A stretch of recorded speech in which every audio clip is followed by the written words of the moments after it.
ہمارا یہ جو دل ہے روزانہ 1,00,000 دفعہ دھڑکتا ہے.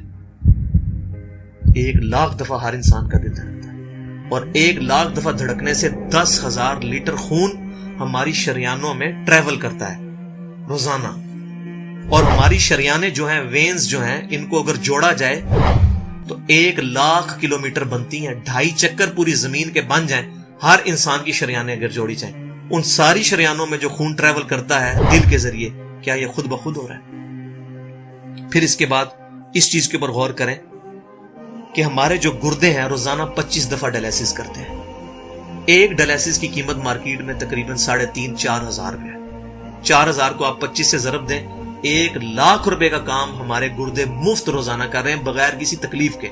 ڈائلیسس کروانے کے لیے تو ٹائم دینا پڑتا ہے, تکلیف کاٹنی پڑتی ہے. یہ ہمارے گردے خود بخود چل رہے ہیں. کیا زمین و آسمان کی ساری مخلوقات مل کے جس بندے کے گردے فیل ہو جائیں وہ گردے چلا سکتی ہیں دوبارہ؟ یا دل فیل ہو جائے تو دل چلا سکتی ہیں؟ یہ کوششیں ہوتی ہیں, بیٹری لگاتے ہیں, لیکن وہ کہتے ہیں کہ دل چل رہا ہے لیکن جان ختم ہو چکی ہے. اس طرح دل چلنے سے جان نہیں آ سکتی بیچ میں. پھر ہمارے پھیپڑے روزانہ 23,000 دفعہ سانس اندر کھینچتے ہیں, 23,000 دفعہ سانس باہر نکالتے ہیں. اور جو سانس اندر کھینچتے ہیں, آکسیجن جو ابزارو کرتے ہیں, یہ آکسیجن پورے جسم کے ہر خلیے تک پہنچتی ہے. اور ہمارے جسم میں خلیوں کی تعداد کوئی ہزاروں میں لاکھوں میں نہیں ہے. ایک انسان کے جسم میں 100 ٹریلین خلیے موجود ہیں. 100 ٹریلین, اور 1 trillion is equal to 1000 billion, 1000 ارب کے برابر. اس کو سمجھانے کے لیے سائنٹسٹ نے یہ ایگزامپل دی ہے کہ اگر انگلینڈ جیسے 30 ملک ہوں اور وہ 30 کے 30 ملک درختوں سے پر ہوں, ہر درخت کے 10,000 پتے ہوں, تو جتنے پتوں کی تعداد بنتی ہے نا, 30 انگلینڈ جیسے ملک مکمل درختوں سے بھرے ہوئے, وہ سارے پتے گنے جائیں, ہر درخت کے 10,000 پتے ہوں, تو یہ 100 ٹریلین فگر بنتا ہے. اتنے خلیوں تک آکسیجن روزانہ پہنچتی ہے, جسم کے اندر خلیے موجود ہیں. اور ہر خلیہ ایک پرفیکٹ فیکٹری ہے, پاور جنریشن پلانٹ اس کے اندر لگا ہوا ہے, وہ اپنی خوراک تیار کرتا ہے. ہر خلیہ اس تک آکسیجن پہنچتی ہے, خون کا نظام پہنچتا ہے. یہ سارے کا سارا کمپلیکس سسٹم کیا خود بخود ہو رہا ہے؟ زمین و آسمان کی ساری مخلوقات مل کے یہ کام نہیں کر سکتی, جس کے بارے میں ہمیں وہم ہو گئے شاید یہ خود بخود ہو رہا ہے. پھر اپنی آنکھوں کے اوپر غور کریں. ہماری آنکھیں روزانہ 12,000 دفعہ چپکتی ہیں. ایسے 12,000 دفعہ اگر ہم اپنے یہ ہاتھ کو الٹا کر کے ایک دوسرے پہ یوں رگڑیں نا, تو میرا خیال ہماری کھال اتر جائے. اس سے زیادہ نازک چیز ہماری آنکھ ہے, لیکن اس آنکھ کے درمیان ایسا لیکوڈ موجود ہے کہ جو اس آنکھ کو گھسنے نہیں دیتا اور تکلیف نہیں ہوتی. وہ لیکوڈ تھوڑا سا زیادہ ہو جائے تو خام خواہ ہمارے آنسو بہنے شروع ہو جائیں. جیسے ہمارے گلے میں بھی تھوک موجود ہے, یہ تھوڑا سا زیادہ ہو جائے تو رال ٹپکنی شروع ہو جاتی ہے. کئی لوگوں کو آپ دیکھتے ہیں بیماری ہوتی ہے, ایک زیادہ مقدار میں ہو جائے تو رال ٹپک جائے, کم ہو جائے تو ہم بول نہ سکیں, ہمارا گلا خشک ہو جائے. یہ اتنا کمپلیکس نظام خود بخود ہو رہا ہے. اگر ہم روزانہ 12,000 دفعہ ایسے کریں نا آنکھیں خود سے, تو تھک جائے. لیکن یہ بلا ارادہ یہ ساری کی ساری چیزیں کسی کنٹرولنگ اتھارٹی نے اس کو ٹائنیسٹ ڈیٹیل تک کنٹرول کیا ہے کہ جو ہمارے اختیار سے باہر خود بخود ہماری آنکھیں چل رہی ہیں. جب کوئی خطرہ سامنے آتا ہے, اندھیری چلتی ہے, نہ چاہتے ہوئے خود بخود ہماری آنکھیں یوں بند ہو جاتی ہیں. پھر اس کے اوپر پلکوں کے اوپر بال ہیں, اور نہ صرف یہ بال, اپنے ناخنوں پر غور کریں. گوشت میں سے ناخن نکل رہے ہیں. یار گوشت کے اندر کون سا مٹیریل ہے جو یہ ناخن باہر نکال رہا ہے؟ یہ گوشت میں سے دانت نکل رہے ہیں, یہ گوشت میں سے گھاس نکل رہی ہے. یہ دیکھیں گھاس, یہ بال نکل رہے ہیں. جو بندہ پاگل ہو جاتا ہے, یار گوشت میں سے اتنی مشکل چیزیں کیسے نکل رہی ہیں؟ اور ناخن ہمیں کاٹنے پڑتے ہیں لیکن دانت کاٹنے نہیں پڑتے, یہ ایک خاص مقدار پہ جا کے رک جاتے ہیں. یار دانتوں کا کوئی باپ ہے جو ان کو کہہ رہا ہے کہ اس کے بعد تم نے نہیں بڑھنا؟ سر کے بال بڑھتے ہیں لیکن یہ ہمارے یہ والے بال نہیں بڑھتے, ابرو کے بال نہیں بڑھتے.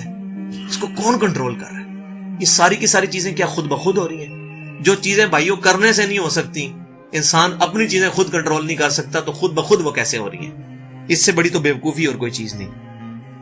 پھر سب سے مشکل جو انسٹرومنٹ ہمارے دماغ جو ہے, ہمارے دماغ کے اندر 10 ارب خلیے ہیں, اور جو دماغ کے اندر جو ہمارے کنیکشنز ہیں وہ 100 ٹریلین ہیں, equivalent to the quantity of cells in human body. جو میں نے بتایا تھا انگلینڈ جیسے 30 ملک ہوں, وہ والی ایگزامپل دی, وہ سیم اتنے کنیکشنز دماغ کے اندر ہیں.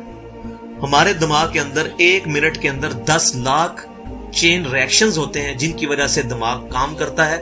ایک کنیکشن بھی ان 100 ٹریلین کنیکشن میں سے ڈسٹرب ہو جائے ہمارا دماغ کام نہیں کر سکتا. اتنی ٹائنیسٹ ڈیٹیل تک دماغ کو جو کنٹرول کیا ہے, یہ کیا دماغ خود بخود اپنے آپ کو کنٹرول کر رہا ہے؟ زمین و آسمان کی ساری مخلوقات مل کے ایک بندے کا دماغ نہیں چلا سکتی اگر اس کا دماغ خراب ہو جائے یا کنیکشن ڈسٹرب ہو جائے. یہ اکثر لوگوں کو ایسا مسئلہ ہوتا ہے کہ کہتے ہیں جی خون آ گیا اس کو اور یہ دماغ جو ہے اس کی شریان پھٹ کی, یہ ہو گیا. تو یہ جو 10 لاکھ پر منٹ ریئیکشنز ہو رہے ہیں, ان کی وجہ سے ہمارے پورے جسم کا جو نظام چل رہا ہے, ہمارے سونگنے کی حص, ہمارے چکھنے کی حص, ہماری دیکھنے کی حص, باقی سارے نروز کا سسٹم جو ہے یہ دماغ کنٹرول کرتا ہے انہی ریئیکشنز کے تھرو. پھر انسان اپنی ریپروڈکشن پر غور کرے کہ انسان پیدا کس سے ہوا ہے؟ منی کے ایک قطرے سے. منی کے ایک قطرے کے اندر 1,20,00,000 سپرمز موجود ہوتے ہیں. ہر منی کے قطرے میں اتنی طاقت موجود ہے کہ 1,20,00,000 انسان اس میں سے پیدا ہو سکتے ہیں ایک قطرے میں سے. اور ان 1,20,00,000 سپرم میں سے صرف ایک سپرم جو ہے وہ گائیڈ ہوتا ہے. وہ ایک پوری سٹوری ہے, اگر میں سناؤں اس کے لیے گھنٹوں چاہیے. اور وہ جا کے جو مدر کی اووری جو ہے اس کو جا کے فرٹائل کرتا ہے اور وہاں پریگنینسی ٹھہرتی ہے اور بچہ بننا شروع ہو جاتا ہے. اس ایک سپرم کو کون راستہ دکھاتا ہے اور وہ کس مشکل راستوں سے گزر کے وہاں تک پہنچتا ہے, انسان پاگل ہو جاتا ہے. اب نیشنل جیوگرافک پہ یہ ویڈیو چلائی تھی, انہوں نے ساری چیزیں دکھائی تھی, تو انسان پاگل ہو جاتا ہے اس چیز کو دیکھے. تو یہ زمین و آسمان کی ساری مخلوقات مل کے کیا ایک بچہ بنا سکتی ہیں؟ پاگل ہیں سب کے سب لوگ, پریشان ہو جاتے ہیں کہ منی کے ایک قطرے سے اتنا بڑا انسان کیسے بن جاتا ہے. اس منی کے قطرے میں تو کوئی ایسی چیز نہیں ہے جس سے آنکھ کا ڈھیلا بن جائے اور اس کے پیچھے شیشہ لگ جائے. اس میں تو کوئی ایسی چیز موجود نہیں کہ یہ بال جیسا مٹیریل نکل ہے. پھر وہ ساری کی ساری چیزیں اتنی پرفیکٹ ہارمنی میں بن کے باہر آتی ہیں پورے سسٹم کے تحت. یہ کیسے ہو رہا ہے؟ جو کام زمین و آسمان کی ساری مخلوقات مل کے نہیں کر سکتی وہ خود بخود کیسے ہو سکتا ہے؟ اسی لیے بیالوجی کے جو چند لاز فائنل ہوئے ہیں ان میں سے ایک لا یہ بھی فائنل ہو چکا ہے, ایک یونیورسل لا بیالوجی کا, کہ living cells can never be produced from non living source.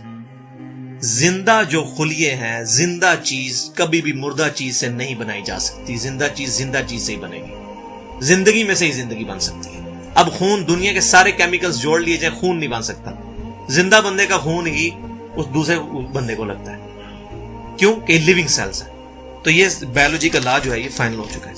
تو اب تک جتنی میں نے ڈسکشن کی, یہ وہ تمام ڈسکشنز ہیں جو عام انسان, اس میں سے میجورٹی چیزیں ایسی ہیں کہ جو عام انسان, چاہے آج کا انسان ہے چاہے 1000 سال پہلے کا انسان ہے, وہ ان ساری چیزوں کو آبزرو کر کے ایک سپر کنٹرولنگ اتھارٹی تک پہنچ سکتا ہے, اور وہ اتھارٹی ہے اللہ.